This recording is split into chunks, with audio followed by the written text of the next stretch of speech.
Shalom peuple de Dieu, vous m'excuserez pour la vidéo précédente. Il y a une raison technique qui a fait défaut. Qu'à cela ne tient, nous pouvons continuer sur notre petite exhortation de ces dimanches. Excusez. Je parlais de l'exaucement de la prière. L'exaucement de la prière. Déjà, je salue encore vous tous qui me suivez au travers de cette vidéo. Que Dieu vous bénisse, un bon dimanche à vous, de partout où vous me suivez, dans la voiture où vous êtes, dans la maison, je ne sais pas moi, partout où vous êtes, que Dieu vous bénisse, à l'hôpital, que Dieu te voie. Alléluia. Nous voulons parler aujourd'hui sur l'exaucement de la prière. L'exaucement de la prière. C'est vrai, nous partons à l'église, pour que nous adorions l'Éternel, pour que Dieu fasse quelque chose en nous, pour que Dieu nous réponde à nos questions. Et toute personne, lorsqu'il part à l'église pour prier, toute personne, lorsqu'il prie à Dieu, il demande que Dieu fasse quelque chose dans sa vie. Alors, donc, cette personne attend l'exaucement de sa prière. Voilà pourquoi aujourd'hui, nous voulons partager avec vous cette petite exhortation sur l'exaucement de la prière. Je commence déjà. Qu'est-ce qu'on appelle par exaucement?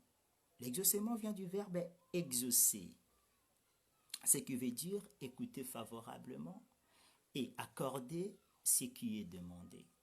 C'est-à-dire, lorsque nous prions, lorsque nous demandons à Dieu quelque chose dans la prière, il nous écoute favorablement et il nous accorde ce que nous lui demandons. Parce que l'exaucement veut dire écouter favorablement et accorder ce qui est demandé. Alors, je voulais souligner quelque chose en disant que Dieu n'a aucun langage qu'il comprenne mieux que la prière. Dieu nous comprend mieux que dans la prière. Dieu nous comprend mieux dans la prière. Voilà pourquoi le psalmiste a dit en psaume 65, 3, « Ô toi qui écoutes la prière, tous les hommes viendront à toi. » Dieu écoute que le langage de la prière. En dehors de la prière, il n'y a aucun langage que Dieu écoute. Dieu écoute, nous communiquons avec lui dans la prière. Mais la grande question, c'est quoi aujourd'hui? Qu'est-ce qui fait que nous passons beaucoup de temps dans la prière, nous prions beaucoup et en retour, nous ne soyons pas exaucés? Certaines personnes peuvent dire que moi, je passais mon temps dans la prière, je cherchais Dieu pour ma situation, je fais ça, je gênais, mais jusqu'à là, il y a 23 ans que je n'ai point d'enfant. Il y a 23 ans, il y a 10 ans, il y a 5 ans depuis que je finis mes études supérieures, je n'ai pas de travail. Je prie, tandis que je prie, je gêne, mais je ne sois pas exaucé jusqu'à là. Il y a quoi? C'est la grande question que nous nous posons lorsque nous prions. Parce que toute personne, lorsqu'il prie, il s'attend à la réponse. C'est comme tu demandes quelque chose à ton père. En retour, tu attends quoi? Tu attends la réponse de ton papa, la réaction du papa. Donc, c'est ça. Qu'est-ce qui fait que nous prions et qu'en retour, nous ne soyons pas exaucés? Voilà. Premier point, c'est que notre état du cœur, le péché. Voilà pourquoi la Bible nous dit en Jean chapitre 9, le verset 31, Dieu n'écoute pas la prière de péché. Il n'exauce pas la prière de péché. Jean chapitre 9, le verset 31. Notre état du cœur. Bien aimé, tu peux passer 23 ans en cherchant Dieu dans la prière. Tu peux passer 27 ans en cherchant Dieu dans la prière. Tu peux gêner, mangengenge, le zizila, kimwenza. Bien-aimé, si ton état du cœur n'est pas bon, tu ne parviendras pas à l'exaucement de la prière. La prière, Dieu n'exauce pas la prière de méchants, de pécheurs. C'est ce que nous dit l'évangile selon Jean, chapitre 9, le verset 31, que Dieu n'exauce pas la prière de pécheurs. Ça, c'est le premier point. Le deuxième point, nous ne prions pas selon la volonté de Dieu. Oui, nous ne prions pas selon la volonté de Dieu. Nous venons devant Dieu, nous lui demandons des choses contre sa volonté. Voilà pourquoi la Bible nous dit en 1 Jean chapitre 5, le verset 14, que nous avons auprès de lui cette assurance que si nous demandons quelque chose selon sa volonté, non notre volonté, mais la volonté de Dieu, il nous écoute. Nous avons auprès de lui cette assurance que si nous demandons quelque chose selon sa volonté, il nous écoute. Alors bien aimé, lorsque toi tu viens devant Dieu, tu dois d'abord prier selon la volonté de Dieu. Or, la volonté de Dieu n'est nulle part que dans sa parole. On trouve la volonté de Dieu dans sa parole. Donc, lorsque tu pries, tu dois prier selon la parole, selon la volonté de Dieu. Selon la volonté de Dieu. Et sur ce, nous allons voir un exemple pour soutenir ce que je viens de dire au deuxième point, que nous ne prions pas selon la volonté de Dieu. En Luc chapitre 9, le verset 51 à 56. Et vous verrez, si vous lisez, vous pouvez noter Luc chapitre 9, le verset 51 à 56. Il y a une histoire. Jésus voulait se rendre à Samarie. Et il envoya de messagers, ses disciples, pour lui préparer quoi? Un logement là-bas. Et tandis qu'à ce temps-là, les Juifs, eux, les Samaritains, avaient des conflits. Alors, les disciples, ils étaient partis, ils ont précédé Christ. En arrivant là-bas, dans un bourg à Samarie, les Samaritains ne l'ont point reçu, faute de conflits qu'ils avaient. Alors, le disciple, très fâché, il venait devant Christ pour lui proposer. Voilà la proposition des disciples. Est-ce que tu nous permets que nous implorions que le fait descende pour les consumer? Que le fait descende pour consumer ces gens-là? La réponse de Christ se trouve au verset 56. Au verset 55 plutôt. La volonté, permettez-moi de lire ça, Luc 9, oui, je suis là, oui. La vertu de Christ, du Christ se trouve au verset 55.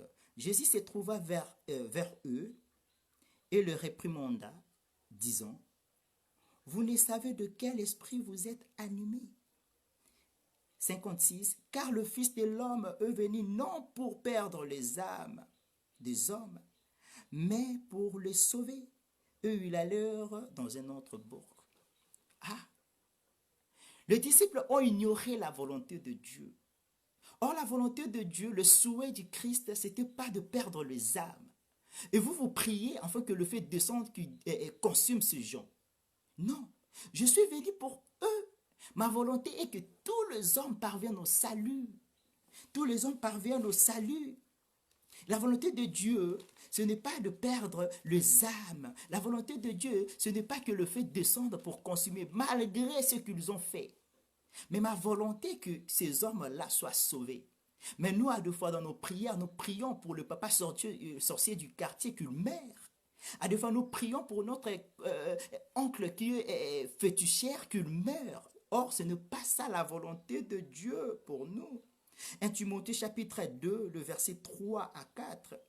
Dieu veut que tous les hommes parviennent au salut et à la connaissance de lui-même. Dieu veut que tout le monde parvienne au salut. Mais lorsque toi tu pries pour un sorcier, tu pries pour un colonna de mer, babomata kufa. Et tu mets ça dans la prière, kolo, kanga vidanga, kufa, mokilo, tu ne seras jamais exaucé, bien-aimé. C'est contre la volonté de Dieu. C'est contre la volonté de Dieu. C'est contre la volonté de Dieu. Donc nous devons arranger notre manière de prier. Nous devons arranger notre manière de prier. Même le papa sorcier du quartier là, Dieu a besoin de son âme. Dieu a besoin qu'il se répande et qu'il soit son serviteur. Donc ne prie pas que ce papa sorcier du quartier meure. Ne prie pas. 1 Timothée chapitre 2, le verset 3 à 4. Lui est dans ta chambre, partout tu y es. Médite ta Bible et tu verras ce que dit la Bible. Et troisième point, qu'est-ce qui fait que nous ne soyons pas exaucés? Troisième point, c'est manque de foi. Manque de foi. Et il y a des gens qui viennent à l'église, ils prient, mais ils n'ont pas la foi. La personne n'a pas la foi qu'en priant, Dieu va m'exaucer. Ce qui fait que nous ne soyons pas exaucés, bien-aimés, c'est notre manque de foi. Hébreux 11, 6. Or, sans la foi, personne ne lui est agréable. Hébreux, permettez-moi de lire ça. Hébreux, oui. Hébreux chapitre 11, verset 6. Or, sans la foi, il est impossible de lui être agréable, car il faut que celui qui s'approche de Dieu croit que Dieu existe et qu'il est le rémunérateur de ceux qui le cherchent. Lorsque tu t'approches devant Dieu, tout d'abord tu dois croire que ce Dieu existe. Il existe ce Dieu. Quand je viens devant Dieu, je dois d'abord croire. Je dois d'abord croire que ce Dieu existe. Il est le rémunérateur de ceux qui le cherchent. Alors nous avons tendance, lorsque nous venons à Dieu avec des doutes, nous avons des doutes, nous doutons trop dans la prière. Tu fais la prière, mais en soi-même, tu te dis, ah, est-ce qu'elle est non, tu dois croire. Lorsque tu t'approches de Dieu, tu dois croire que ce Dieu existe. Et il m'écoute. Il m'écoute. Que dit Jacques? Jacques chapitre 5, le verset, Jacques chapitre 1er, le verset 5 à 7, la Bible nous dit, si quelqu'un d'entre vous manque de sagesse, qu'il la demande à Dieu, qui donne à tout simplement et sans reproche, et qu'elle lui sera donnée. Mais qu'il la demande avec foi, sans douter. Car celui qui doute est semblable au flot de la mer, agité par les vents et poussé de côté et l'autre. 7. Qu'un tel homme ne s'imagine pas qu'il recevra quelque chose du Seigneur. Ah! Quelqu'un qui prie en doutant, est semblable au flot de la mer, agité par le vent et poussé de côté à l'autre. Le verset 7 qui me plaît beaucoup. Qu'un tel homme, ne s'imagine pas qu'il recevra quelque chose du Seigneur. Quand tu pries en doutant, n'imagine pas que tu recevras quelque chose venant du Seigneur, bien-aimé. Tu peux passer 25 ans en priant, en cherchant Dieu dans la prière, mais tu ne seras jamais exaucé. Pourquoi? Parce que tu n'as pas la foi. Or, la foi est une ferme assurance des choses qu'on espère et une démonstration de celles qu'on ne voit pas. Une démonstration de celles qu'on ne voit pas. Lorsque tu t'approches de Dieu, tu dois d'abord croire que ce Dieu existe et il est le rémunérateur de ceux qui le cherchent. Prier avec foi signifie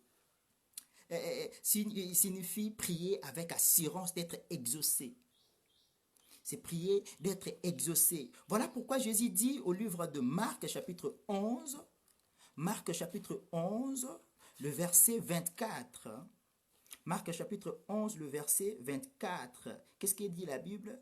C'est pourquoi je vous dis, tout ce que vous demanderez en priant, croyez que vous l'avez reçu et vous le verrez s'accomplir lorsque nous avons la foi. C'est Christ qui le dit en Marc chapitre 11, le verset 24. C'est pourquoi je vous dis, tout ce que vous demanderez en priant, croyez que vous l'avez reçu et vous le verrez s'accomplir. Bien-aimé, prier avec foi, c'est prier avec une forte assurance que je suis déjà exaucé.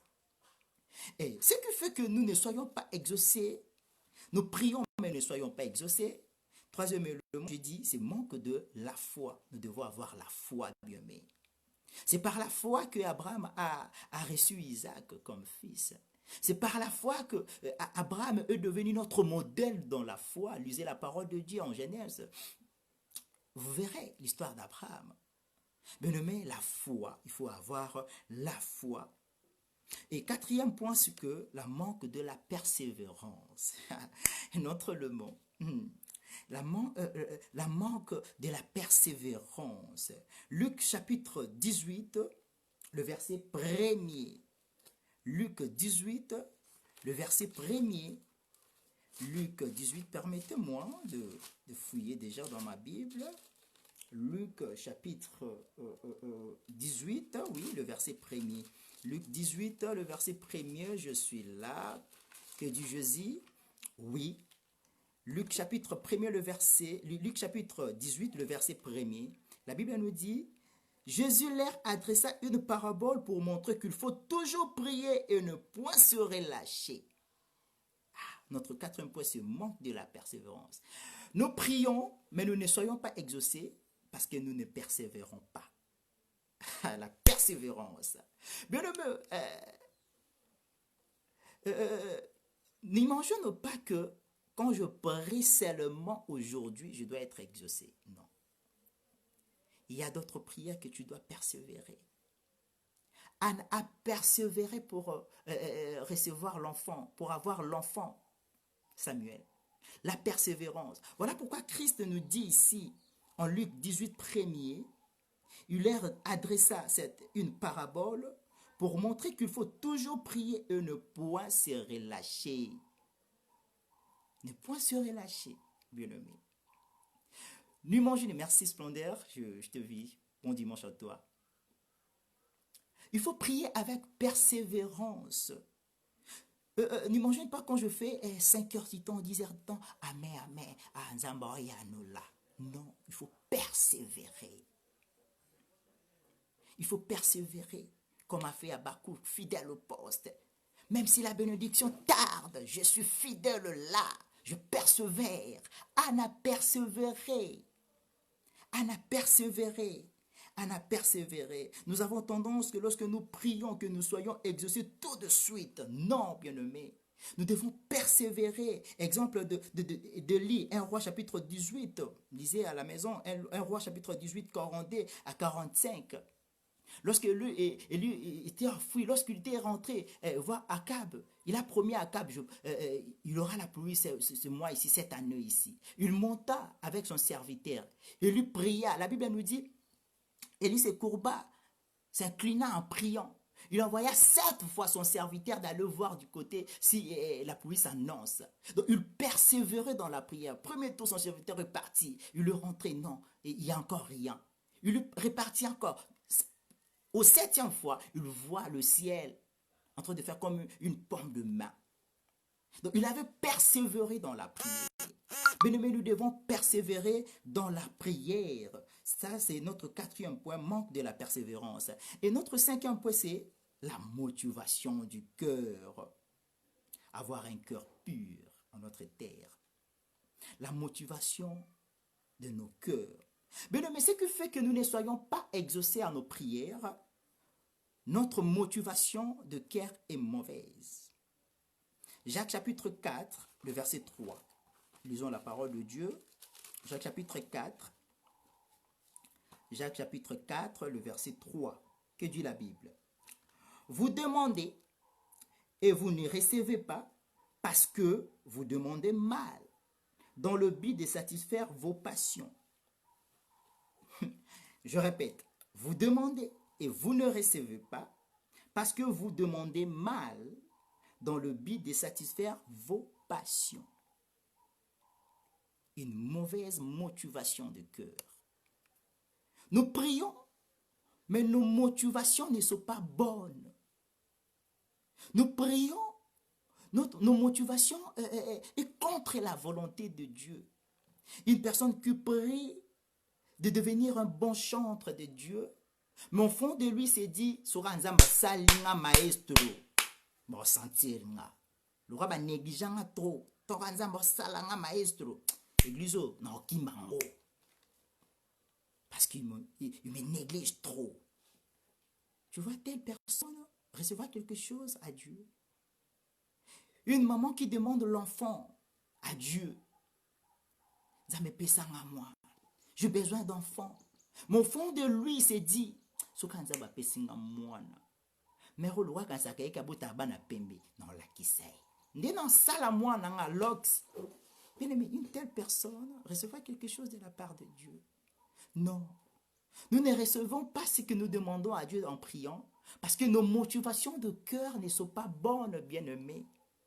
Nous devons avoir le cœur bien motivé. Ce que la Bible nous dit en Jacques chapitre 4, le verset 3, vous demandez et vous ne recevez pas parce que vous demandez mal dans le but de satisfaire vos passions.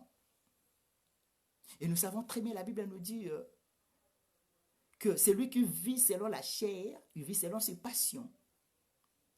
Or, Christ veut que nous vivons selon son esprit. Lorsque nous demandons quelque chose, nous devons demander selon ce que l'esprit nous communique à demander. Nous devons être bien motivés. Nos motivations doivent être bonnes. Nos motivations doivent être bonnes, bien-aimés. Ne prie pas pour satisfaire tes passions. Ne prie pas pour satisfaire tes désirs, mais prie pour satisfaire Dieu. Prie selon la volonté de Dieu. Nzamba mon intérêt n'est pas l'exemple de Anne. Avant même que Élie vienne lui trouver là où ils étaient, Anne avait déjà fait un vœu à Dieu. Ce cœur était bien motivé. Je te l'offrirai à être ton sacrificateur, ton serviteur ici, dans le temple. Donc, elle avait déjà une bonne motivation de cœur. Ce cœur était pur. Elle savait ce qu'elle demandait à Dieu. Son cœur était pur. Mais toi, à deux fois, tu demandes des choses à Dieu avec une mauvaise motivation de cœur, bien-aimé.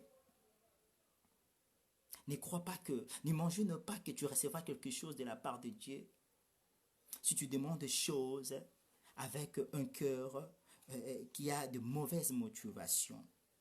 Sixième point, et pour finir, nous devons tenir aussi compte, je vais souligner ce point aussi, sixième point pour clôturer, nous devons aussi tenir compte de la souveraineté de Dieu dans nos prières. Ça aussi c'est un élément fort.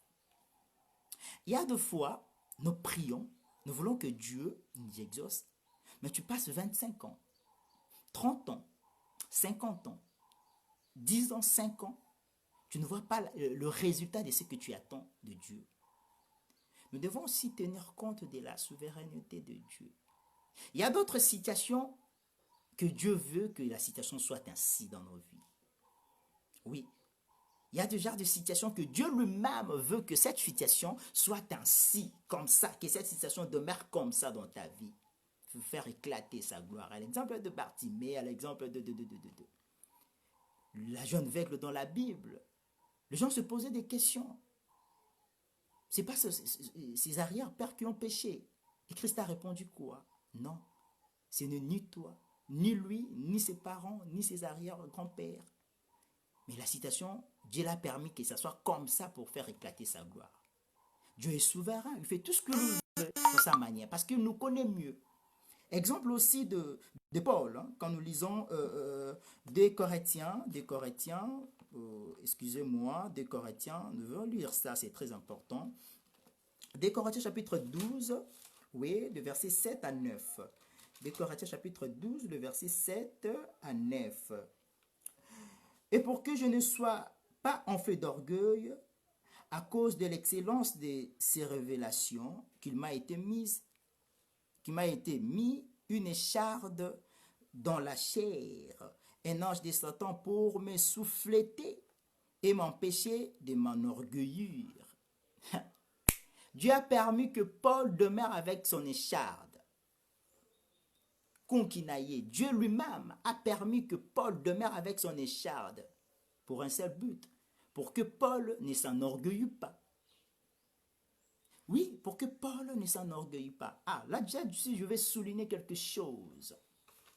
Bien aimé, il y a des choses que nous demandons à Dieu et nous ne soyons pas la situation demeure ainsi. Oui, Paul priait.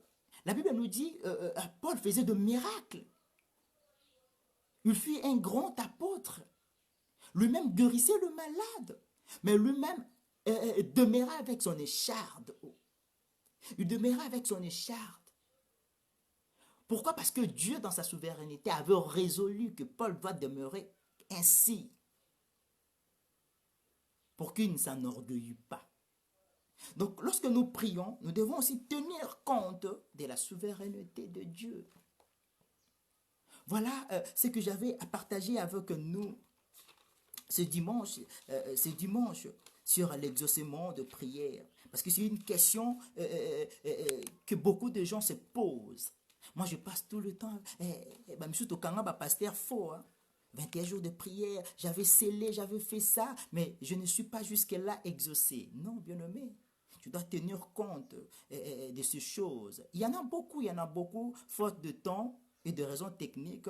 J'aimerais qu'on se limite ici pour aujourd'hui. Donc, je rappelle, qu'est-ce qui fait que nous ne soyons pas exaucés? Premier point, notre état du cœur, le péché. Lisons Jean chapitre 9, le verset 31. Dieu n'exauce pas la prière de pécheur. Deuxième point, parce que nous ne prions pas selon la volonté de Dieu. Nous ne prions pas selon la volonté de Dieu. Le passage clé, c'est 1 Jean chapitre 5, le verset 14. Et j'avais donné l'exemple en Luc chapitre 9, le verset 51 à 57. Troisième point, c'est manque de foi. Hébreux 11, 6 et Jacques chapitre 1er, le verset 5 à 7. Manque de foi. Et quatrième point, c'est manque de la persévérance. Luc 18, 1. Christ nous a recommandé de persévérer dans la prière, de prier avec insistance, de prier, de prier. Exemple de lire en 1 Roi chapitre 18, 42 à 45. Cinquième point, c'était la motivation du cœur. Nous ne recevons pas ce que nous demandons à Dieu, nous ne soyons pas exaucés parce que nos motivations ne sont pas pures, nos motivations ne sont pas bonnes. Jacques chapitre 4, le verset 3, vous demandez mais vous ne recevez pas parce que vous demandez mal dans le but de satisfaire vos passions. Sixième point, je voulais ajouter, c'est tenir compte de la souveraineté de Dieu. Donc Dieu a voulu que Paul demeure avec son écharde parce que lui-même voulait que cette situation soit ainsi. Hein? Et pour un seul but, pour que Paul ne s'enorgueille pas. Ne s'enorgueille pas. Donc, bien-aimé, c'est vrai, l'heure est mauvaise. C'est vrai, toute personne, lorsqu'il prie, elle cherche à être exaucée. Mais nous devons tenir compte de ces choses. Et je prie à ce que toute personne qui a besoin que Dieu se manifeste dans sa vie, qui voit la main de Dieu. Je prie que cette année 2021 soit une année de grâce, une année d'exaucement pour ta vie, pour tes études, toi qui me suis étudiant, étudiante. Que cette année soit une année de fertilité. Toi stérile, tu auras l'enfant. Je prie que cette année soit une année de l'élévation. Toi qui cherches le mariage, toi qui cherches la promotion, que Dieu te voie de partout où tu es. Je prie à ce que cette année soit une année d'exaucement de nos prières, que Dieu nous regarde par sa miséricorde, que Dieu se souvienne de nous, que Dieu nous exauce par sa prière. Je suis votre humble serviteur, le frère Reddy Bamana. Je suis étudiant en jeu 1 déjà de la faculté théologique à Boma. Je vous supplie déjà, je demande vraiment de me soutenir dans la prière. Priez pour moi afin que Dieu nous inspire encore des choses nouvelles. Que Dieu vous bénisse. Passez un bon moment dans la prière. Je m'aimerais terminer avec un petit morceau de la chanson que Dieu est capable de faire tout ce qu'il dit, il fera. Il accomplira toute promesse envers toi. Garde ta foi en Dieu, il ne t'abandonnera pas. Il fera. Bon dimanche à vous. Merci.